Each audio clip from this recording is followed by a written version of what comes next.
আজকের এই ভিডিওটা দেখে যদি জিভে জল না এসেছে তাহলে আমার আজকের ভিডিওটা কিন্তু একেবারে বৃথা হয়ে যাবে বন্ধুরা।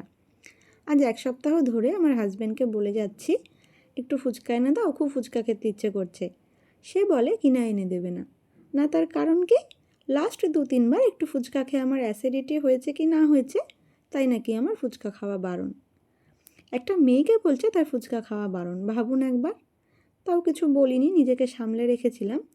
আজকে বিকেলে হঠাৎ দেখছি সে নিজে থেকেই ফুচকাটা এনেছে, আর তার হাতে ফুচকার প্যাকেটটা দেখে সে কি আনন্দ আমার, মানে জাস্ট বলে বোঝাতে পারবো না। আমি আবার ফুচকার আলুতে একটু এক্সট্রা করে ওপর থেকে গন্ধরাজ লেবু দিয়ে মেখে খেতে ভালোবাসি, তাই মনে করে এক টুকরো লেবুও নিয়ে এসেছে। এরকম মচমচে ফুচকা আর এরকম লেবু দিয়ে মাখা আলু আর টক ঝাল, জাস্ট কোনো কথা হবে না।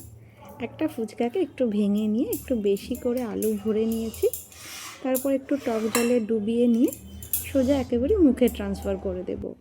এই এত ফুচকার মধ্যে মাত্র 3টে ওকে দিয়েছি, বাকি সবগুলোই গেছে আমার পেটে। আমি তো ফুচকাগুলোকে এনজয় করতে থাকি। আজ আসি বন্ধুরা, দেখা হবে অন্য একটা ভিডিওতে।